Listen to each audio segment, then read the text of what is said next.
Bueno, estamos en Custodia Paterna, la Asociación Española de Padres con la Custodia de los Hijos, y hemos convocado a los padres que han deseado asistir para que los letrados que colaboran con la asociación les hagan una descripción de la conveniencia, más que conveniencia, de la necesidad de que un padre que tiene hijos menores de edad, sobre todo, es más que conveniente, es necesario que hagan un testamento. Luis Miguel Almazán es muy joven, con mucha experiencia, es quien pilota y sobre todo quien asesora a la reciente asociación nacida en Guadalajara, Guadapamas, que es Guadalajara Padres y Madres Separados por la Custodia Compartida, y además de ser letrado asesor de Guadapamas, ha colaborado siempre con Custodia Paterna hace tiempo, y te agradecemos, Luismi, que nos dediques un poco de tiempo. El que encabeza un poco la asesoría jurídica de Custodia Paterna es el letrado don Jorge Martínez Martínez. Jorge empezó ejerciendo el derecho en Valencia y se significó mucho porque colaboró de una forma muy intensa. Digo colaboró porque ahora ya estás en Madrid, pero colaboraste mucho con Custodia Compartida ya de Valencia, asociación creo que todos conocemos como de las que más se ha movido en la lucha de la custodia compartida, e incluso llegó a asesorar a la Generalitat Valenciana en lo que hoy es la Ley de Relaciones Familiares, se llama, ¿no? Esta va a ser un comienzo, esperamos, de algo más continuado, en el que intentemos de alguna manera transmitir a las personas, sobre todo principalmente a los hombres que están en procesos de separación o que se han separado o están divorciados, de llamarles la atención sobre una serie de temática legal que es muy importante que tengan en cuenta. En el tema del testamento, yo desconozco lo que cobra un testamento, pero yo el último pagué 45 euros, no es un gasto inabordable, y en cambio os dirán los letrados por qué es tan necesario el que lo hagamos. Bueno, hola, buenas noches a todos. ¿Qué hay que pedirle a un notario, qué hay que pedirle a un abogado a la hora de redactar un testamento? Yo creo que lo vamos a resumir en tres cosas. Primero, solicitar que haya un administrador de los bienes o un albacea, de tal manera que, bueno, esos bienes, en caso de fallecimiento del causante, pues sean administrados hasta que el menor cumpla la mayoría de edad, o los menores, por esa persona que decidamos nosotros. Se pueden nombrar varios administradores, no tiene por qué ser uno, pueden ser varios sucesivamente, de tal manera que si por circunstancias de la vida uno de ellos fallece, pues no hubiera que volver a realizar otro testamento, sino que ese testamento vale a la hora de poder ponerlo en práctica. Otro tema importante es nombrar tutor. La tutoría se realiza a efectos de que si fallece tanto el testador, me refiero a la figura paterna en este caso porque es a lo que nos estamos ciñendo, y también fallece la madre de nuestros hijos, pues se suele nombrar un tutor de esos bienes, y ese tutor pues también se pueden nombrar varios tutores a la vez. Y finalmente me voy a referir a la figura de la sustitución. Se suele solicitar que los menores o el menor sea sustituido pupilarmente. ¿Esto qué significa?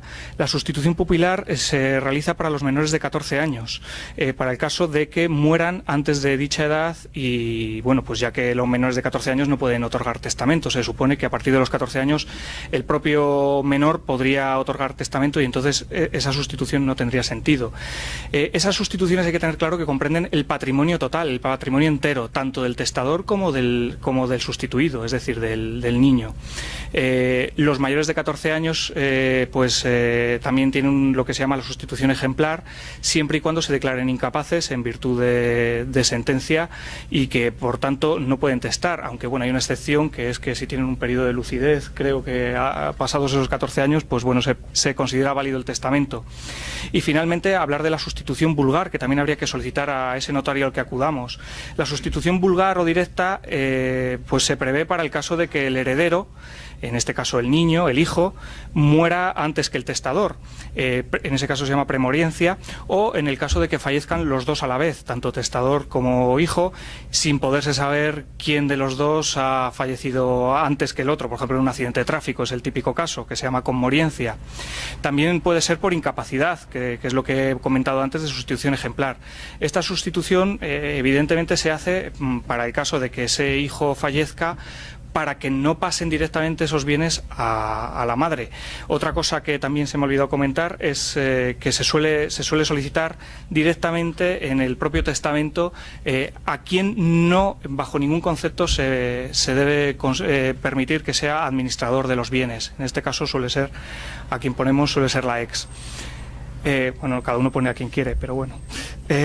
Luego también finalmente lo que se suele solicitar al notario que nos ponga es que se prohíba la intervención judicial de la testamentaría. El heredero que la promueve, se suele decir en los testamentos que queda reducida a la legítima estricta.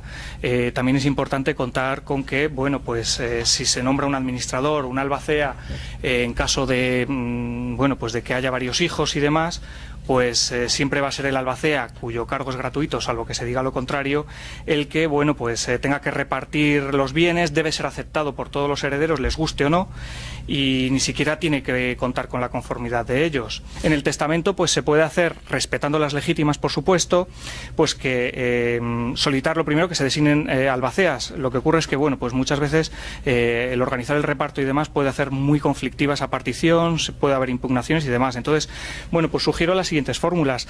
Se puede repartir individualmente los bienes del testamento. Es decir, si se respeta el mínimo que debe percibir la legítima, pues se puede repartir el resto de los bienes. También se puede dejar en testamento todos los bienes de la herencia a uno o a varios hijos y facultades para que paguen de su propio bolsillo, eso sí, pues parte de la herencia mínima que tienen que abonar al resto de sus hermanos o hermanastros, en este caso. Es una situación muy habitual cuando lo único que deja el padre, por ejemplo, es un solo bien, generalmente la vivienda que adquiere tras el divorcio. Yo se la dejo a un hijo, ese hijo se encargará de pagar de su bolsillo la compensación que tiene que hacer a sus hermanastros. Por supuesto, sus hermanastros lo intentarán poner muy difícil. Habrá problemas de valoración porque intentarán demostrar el mayor valor posible de la vivienda. Pero para eso también está ese albacea que nombra el testador, o incluso se puede ceñir a establecer criterios objetivos de valoración. El albacea partidor es el que se encarga del reparto de la herencia, como bien ha dicho mi compañero Jorge. Son personas de confianza del testador. Evidentemente nadie va a poner a alguien que sea de su desconfianza. Y el reparto que se hace, como he dicho antes, tiene que ser aceptado por todos los herederos, aunque les guste o no, y ni siquiera tiene que contar con la conformidad de los mismos. El cargo, como he dicho, es voluntario, tiene que ser aceptado tras la muerte del testador y generalmente es gratuito, salvo que se exprese lo contrario en el testamento. Nombrar albaceas, pues suele ser muy útil y muy necesario, prácticamente imprescindible si hablamos de firmar, de otorgar un testamento. También se puede desheredar. Lo que ocurre es que, bueno, hay unas causas muy tasadas en el Código Civil y, bueno, pues evidentemente tiene que haber una condena en sentencia judicial firme por dichas causas. El favorecido por esa causa de desheredación debe conseguir demostrar esa causa de desheredación y que esa causa de desheredación, o sea, es verdadera. Los notarios, también hay que decirlo claro, suelen ser reacios. En la mayoría de los casos, la mayoría de las desheredaciones se suele impugnar. Otra posibilidad que tenemos es las donaciones. Esto se va un poco fuera de lo que es el testamento porque, bueno, es otra figura distinta, pero bueno, es desaconsejable para el padre divorciado repartir la herencia en vida, porque las donaciones son entregas gratuitas de bienes entre familiares que en su día además podrían estar llamados a heredarse entre sí. Por el contrario, el testamento permite al padre conservar la titularidad de esos bienes hasta su fallecimiento, el control de patrimonio y, sobre todo, algo muy importante, que puede cambiar de opinión en cualquier momento y revocar el testamento que ha hecho, modificarlo y hacer uno nuevo, con lo cual pues tampoco es muy aconsejable. Y bueno, pues en principio creo que he dado las pinceladas más importantes de lo que hay que solicitar a la hora de hacer un testamento, que se ponga el testamento, y bueno, pues creo que no se me ha olvidado nada más, con lo cual concluyo mi ponencia.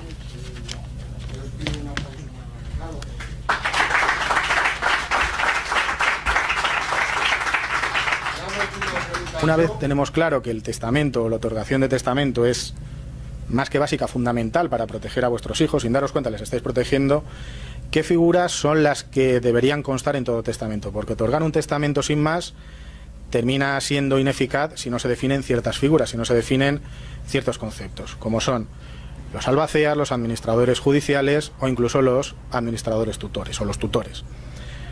Para mí, desde mi punto de vista, la más importante, lo comentaba con Luismi y teníamos un pequeño debate, pero para mí la más importante es la figura del albacea o administrador, como lo queramos llamar.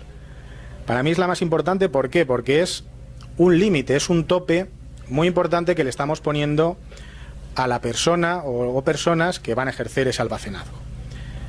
Voy a referirme a lo que es la definición de albacea. ¿Qué es el albacea? El albacea, cito, es la persona o personas nombradas por el testador con la misión de ejecutar las disposiciones testamentarias, siendo su cargo gratuito. Si bien el causante podrá fijar una retribución. ¿Os dais cuenta? Hay una nota característica de esto, es el carácter de gratuidad. ¿Y de dónde viene el carácter de gratuidad o de posible gratuidad? Sobre todo de la confianza que nos ofrece esa persona. Esa persona que nosotros vayamos o esas personas que nosotros vayamos a nombrar albaceas tienen que ser personas de nuestra entera confianza, porque sabemos que van a poner todo de su parte para, primero, cumplir con el encargo que le estemos haciendo en el testamento, cumplir con el encargo de proteger el patrimonio de nuestros hijos, y sabemos que lo van a hacer, al menos indiciariamente, con honestidad. Por tanto, por concluir, que tampoco me quiero extender mucho, y como sé que Luismi se tiene que ir, le voy a dar la palabra. La conclusión sería: ¿es conveniente hacer testamento un poco como cláusula de cierre de nuestra charla? Evidentemente sí. Si tomamos como referencia cualquier notaría, veremos que probablemente el 80-90% de los documentos notariales que están en esa herencia son testamentos. Y hemos dicho al principio, bien lo ha apuntado Miguel, el coste es ínfimo. Pues bien, por un coste ínfimo estamos evitando una cantidad de problemas, ya no solamente a nuestros hijos, sino también a los familiares directos que nos pudieran quedar, porque convendréis conmigo que no hay nada más desagradable que acudir a un pleito judicial, y más si es por una cuestión económica. Por tanto, en definitiva, la última idea que quería dejaros es que con un testamento, aunque vosotros fallezcáis, estáis protegiendo a vuestros hijos menores de edad. Es decir, incluso desde la tumba podéis hacerlo. Por tanto, el consejo no puede ser otro que el que otorguéis testamento. Pues muchas gracias. Bien, pues un poco por la pregunta que nos hace Miguel de por qué es conveniente que sea un letrado el que redacte un testamento, pues lo primero y fundamental, pues lo habéis visto con Luismi. Luismi ha dado una serie de definiciones técnicas, porque yo me he centrado más mi exposición en lo que es la conveniencia, el qué ventajas puede tener y sobre todo qué problemas evita, más tal vez desde el plano personal. Pero Luismi ha entrado en definiciones técnicas que los legos en derecho, no es por menospreciar ni muchísimo menos, pero no manejan. Entonces es importante conocer la diferencia, lo ha apuntado Luismi perfectamente, entre lo que es un albacea y un albacea contador, o como bien dice Miguel, contador ejecutor. Es decir, no es lo mismo una persona que únicamente protege, que únicamente gestiona, que no una persona que gestiona y además reparte. Es decir, por tanto, todas esas cuestiones es muy importante manejarlas. ¿Para qué? Para que realmente se respete nuestra voluntad. También ha apuntado Luismi otra cuestión importantísima desde mi punto de vista, que es el tutor. El tutor me ha parecido fundamental, tal y como lo ha apuntado Luismi. Es decir, ninguno pensamos que vamos a fallecer, ninguno pensamos mañana el tirarnos por un precipicio e irnos al otro barrio. Pero hay situaciones donde mañana podemos morir y nuestros hijos tener la desgracia de perdernos a nosotros y a su madre. Por tanto, los niños quedan desprotegidos. Si tenemos en el testamento designado quién va a ejercer esas funciones de tutoría, a nuestros hijos les vamos a proteger en una doble vertiente, en la vertiente patrimonial y en la vertiente personal. Estamos nombrando a alguien que, ya que nosotros no vamos a poder ejercer su educación y su crianza, es de nuestra confianza, y al menos indiciariamente, porque luego todo junco puede partirse y romperse, vamos a conseguir que sean educados en la misma medida o con la misma confianza que nosotros lo podremos hacer. Por tanto, en definitiva, el hecho de acudir a un letrado, y vamos a hacernos publicidad, ¿por qué no?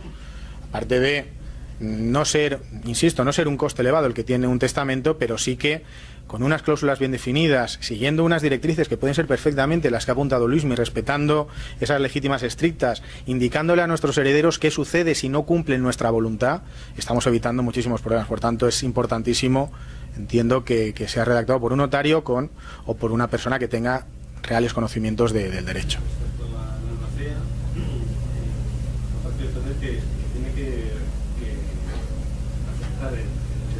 Uh-huh. ¿Qué pasa si no lo aceptan? Y segundo, ¿cómo se puede gratificar o poner un sueldo? No sé. Se puede... Hasta te respondo yo que me la sé. Se puede nombrar varios albaceas. Es decir, no hay un límite. Hombre, evidentemente no vas a llenar el testamento de 300 albaceas, por si acaso falla uno. No, por sustitución. También puede ser complementarios, pero en principio lo normal es que sean sucesivos, ya no solo por si uno no quiere, que efectivamente puede darse el caso, sino por si uno fallece, para que no tengas que volver a hacer un testamento porque solo has puesto una albacea y resulta que se me ha muerto y tengo que volver a hacer otro. Pues no, pues pongo varios albaceas sucesivos, de tal manera que si uno no quiere, ya querrá el otro. Hombre, mala suerte sería que si pones 5, los 5 no quieran, ya bueno, sería muy sospechoso. Y luego, en relación con... Bueno, eso es lo que tú decidas en el testamento. Bueno, con respecto a la gratificación, me preguntas que si se puede poner una gratificación. En principio es título gratuito, salvo que tú digas lo contrario. Si tú decides gratificarle con una parte de la herencia, un porcentaje, una cantidad de dinero, estará obligado ese heredero a gratificar a la albacea por esa gestión. Pero hay un límite. A ver, Luismi es muy joven y Jorge también. Antiguamente era el 5%. Bueno. Antiguamente me comentan por aquí que era el 5%, ahora no, ahora yo creo que no hay límite. ¿No hay límite? Yo creo que no hay límite. ¿Puedes dejarle el 90% de tu herencia? No. Hombre, evidentemente hay un límite dentro del... Claro, efectivamente, dentro de lo que es el sentido común. De los 2/3 no se puede tocar, siempre tiene que ir del tercio de libre disposición. Con lo cual, se me ocurren tres preguntas. Una de ellas directamente hacia lo que ha comentado Luis Miguel, que además me parece muy interesante.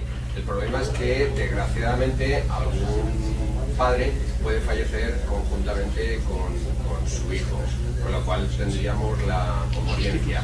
Sí, comoriencia. La comoriencia. En este caso sí que habría que describir que la madre, que sería la legítima heredera, primero porque sucesoriamente correspondería al hijo, pero claro, después, posteriormente correspondería efectivamente a la ascendiente. ¿Cómo se puede garantizar esto? Bueno, me preguntas por la comoriencia. En el caso de fallecimiento de padre e hijo, por poner el caso en concreto, a la vez y de tal manera que no se sabe cuál de los dos fallece. En principio, efectivamente, si fallece el padre, hereda el hijo, y si fallece el hijo, hereda la madre. Entonces, para evitar que por dos fallecimientos simultáneos pasen todos los bienes directamente a la madre, se realiza esa sustitución de la que he hablado antes, la sustitución pupilar, de tal manera que si fallecen, ya sea por comoriencia, bueno, sustitución, he dicho pupilar, vulgar, ¿no? Vulgar. La sustitución vulgar, de tal manera que si fallecen los dos a la vez en un accidente de tráfico, que es el típico caso, tú no nombras sustituto ya a una persona o a varias personas, igual que lo de la albacea, para que esa persona se encargue de esos bienes y no pasen a la madre. Sustituyes como heredero a tu hijo por otra persona, de tal manera que ya la madre no hereda directamente, con lo cual evitas que a la madre le lleguen esos bienes en caso de fallecimiento. El heredero puede ser el albacea, suele ser el albacea además, pero bueno, no sé, porque como albacea se suele poner algún familiar, que es lo típico. ¿Contempla lo que tú has dicho antes, de que sí que se puede poner que en ningún caso sea el administrador la madre? Una cosa es administrador y otra cosa es que herede. Bueno, efectivamente, va todo junto. Yo creo que va todo en el pack. tú has dicho, yo te he entendido antes que has dicho que se puede también poner que en Se este debe. caso sea quien administre los bienes la madre. Poniendo esa condición ya de alguna manera paralizas en ese caso, que fueran los dos. Lo que se suele decir es que se debe poner que no, bajo ningún concepto, sea administradora de tus bienes tu ex mujer. Como administradora estás paralizando que lo sea, pero no como heredera. La herencia la paralizas con la sustitución.